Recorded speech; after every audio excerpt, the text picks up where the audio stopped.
আজকে সকাল সকালে দুপুরের রান্নার প্রস্তুতি নিয়েছে আম্মু। ডিম আর আলু সিদ্ধ দিয়েছে। আজকে হাঁসের ডিম ঝোল রান্না করা হবে, তো আমি আম্মুকে একটু আলু ছিলতে সাহায্য করলাম। আসসালামু আলাইকুম ভিউয়ার্স, আমি ইয়েন। আশা করছি আপনারা সবাই অনেক ভালো আছেন। সকালে খাওয়া দাওয়া শেষ করে বাজারে এসেছিলাম, অনেকগুলো কাজ করলাম, আর বাজার থেকে এই যে এখন বাসায় ফিরছি। বাজারের আসলে ভিডিও করতে পারি না, কারণ বাজারে অনেক মানুষ থাকে, অনেক ভিড় থাকে, আর ওই ভিড়ের মধ্যে ফোন বের করে আসলে ভিডিও করাটা সম্ভব হয় না। তো বাসার গলিতে এসে দেখি গলি একদম ফাঁকা, কোনো মানুষ নেই আশেপাশে।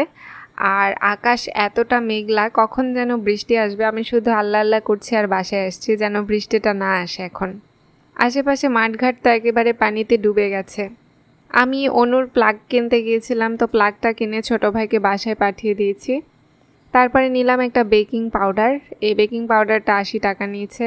আর কিছু নুডলস, ম্যাগি মশলা, আর এক হালি ডিম নিলাম, কারণ এগুলো বিকালে হয়তো বা খাবো বা পরের দিন সকালে খাবো, এই জন্য। বাসায় এসে দেখি আম্মুর রান্না করা অলরেডি কমপ্লিট। ডিম ঝোল একবারে মাংস দিয়ে ডিম দিয়ে রান্না করেছে, দুইটা একসঙ্গে। বৃষ্টিতে আমাদের চুলার অবস্থা খারাপ, তো নিচে রান্না করা হচ্ছে ইন্ডাকশানে, এজন্য এক তরকারির মধ্যেই সব কিছু দিয়ে আম্মু রান্না করেছে। নওগাঁতে গরম গরম করে একদম অস্থির হয়ে গিয়েছিলাম আমরা, আর এখন বৃষ্টি বৃষ্টি করে আমরা অস্থির হয়ে যাচ্ছি। দুপুরে গোসল নামাজ শেষে খেতে বসেছি, যে আমার সঙ্গে আম্মু খাচ্ছে। আমার ছোট ভাই আর আমার আব্বু আগেই ওরা খাওয়া দাওয়া করে চলে গেছে যে যার মতো ঘুমাতে, যে যার কাজে। আর এদিকে দেখেন আম্মু আমাকে ছাড়া কখনো খায় না, তো আমি আসলাম আর আম্মু আর আমি মিলে খাচ্ছি। আজকে কিন্তু আম্মুর অনেক ক্ষুধা পেয়েছিল, তারপরে আম্মু আমার জন্য ওয়েট করছিল যে একসঙ্গে খাবে। আজকে আমাদের খাবারের আইটেমে আছে লাউ ভর্তা। এটা আমার অনেক প্রিয় একটা ভর্তা। আম্মু আমার পাশে বসে হাঁসের ডিম ঝোল দিয়ে ভাত খাচ্ছে। ডিমটার কুসুম অনেক বড় ছিল। হাঁসের ডিমের তো কুসুম এমনিতে অনেক বড় থাকে আর খুব মজা লাগে খেতে। ডিম মাংস এক তরকারিতে রান্না করে খুব সুন্দর একটা মজা লাগছে, খুব টেস্ট হয়েছে তরকারিটা। তো আমি এইদিকে লাউ শাকের ভর্তা দিয়ে ভাত খাচ্ছিলাম। লাউ শাকের ভর্তাগুলো অনেক মজা হয়েছে। আমাদের লাউ গাছ বৃষ্টির কারণে পড়ে গেছে, মাচাটা ভেঙে গেছে। লাউ শাকের ভর্তা দিয়ে খাওয়ার পরে আমি ডিম ঝোলটা নিলাম, এক পিস মাংস নিয়েছি। আলু সিদ্ধ করে দিয়ে এভাবে মাংস রান্না করলেও খালি খেতে অনেক ভালো লাগে, অনেক মজা হয়। আর এর মধ্যে তো হাঁসের ডিম দিয়েছে, তো আজকে আরও বেশি টেস্টি হবে। আলহামদুলিল্লাহ আজকের তরকারিটা অনেক অনেক অনেক মজা হয়েছে। আর আমি একটু আমের আচার নিয়েছি। আমার ডিমটার কুসুমটা আরও বেশি বড় ছিল, এই জন্য অনেক আনন্দ লাগছে, কারণ হাঁসের ডিম আমার খেতে অনেক ভালো লাগে। দেখেন আম্মু আমাকে পাশ থেকে আরও মাংস তুলে দিতেই আছে, তো কি আর করার, আমি যা যা পছন্দ করি সেগুলো আবার তুলে দিচ্ছে। ব্রয়লার মুরগির পা আমার খেতে খুবই ভালো লাগে, তো পায়ের অংশটা আম্মু আমাকে তুলে দিল যে খা, এখনই দুপুরেই খা, রাত্রে যা বাজবে সেটাই খাবি। সন্ধ্যার একটু আগে ছাদে আসলাম কাপড় তুলতে, তো ছাদে এসে দেখি আকাশ পরিষ্কার লাগছে, আবার আরেক পাশে আকাশ একদম মেঘলা। কোনো একটা সাইডে হয়তো বৃষ্টি হচ্ছে, কারণ অনেক ঠান্ডা বাতাস লাগছে ছাদের উপরে। বৃষ্টি আসলে 2-3 দিনের মধ্যে আর থামবে না ইনশাল্লাহ। আকাশের অবস্থা অনেক খারাপ। এদিকে সন্ধ্যা লেগেছে, খুব ক্ষুধা পাচ্ছিল, তো আম্মুকে বললাম একটু এগ টোস্ট বানাতে। বাসায় ডিম ছিল কিন্তু পাউরুটি ছিল না, তো আম্মু সন্ধ্যার একটু আগে গিয়ে পাউরুটি কিনে আনলো আমাদের বাসার সামনের দোকান থেকে।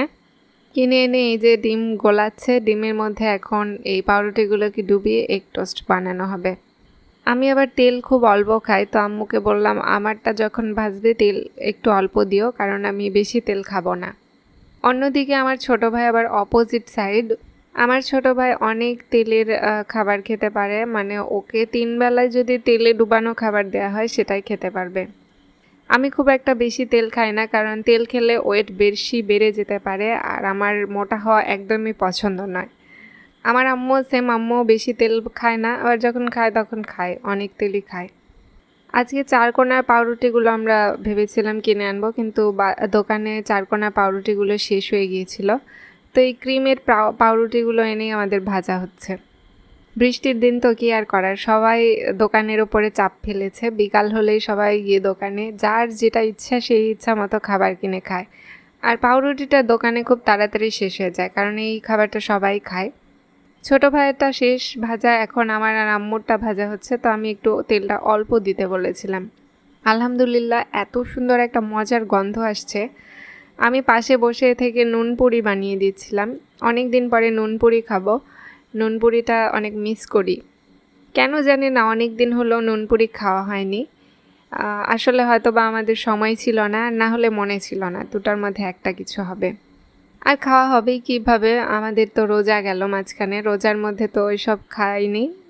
রোজার মধ্যে অন্য ধরনের খাবার দাবার ছিল আইটেম, তো ওইটা হয়তো বা ভুলে গিয়েছিলাম আমরা। বাসায় শুধুমাত্র আমি আছি, আমার ছোট ভাই আছে আর আম্মু আছি, তো আমরা তিনজন এখন ভেজে এই নুন পুরিটা খাবো। এদিকে এগ টোস্টও ভাজা শেষ, তো এগ টোস্টও খাবো। সন্ধ্যা হলেই কেন জানি না অনেক ক্ষুধা পায় আর মন চায় এটা ওটা খেতে। তো কি আর করার, এই যে সব কিছু বানানো শেষ। নুন পুরি অনেক কয়টাই বানালাম, আর তারপরে যেগুলো আটা বেঁচেছে সেগুলো দিয়ে রুটি বানালাম, রাতে আমরা খাবো। তো ভিউয়ার্স, আপনারা কারা নুন পুরি খেতে পছন্দ করেন কমেন্টে কিন্তু জানাবেন। আল্লাহ হাফেজ, সবাই ভালো থাকবেন।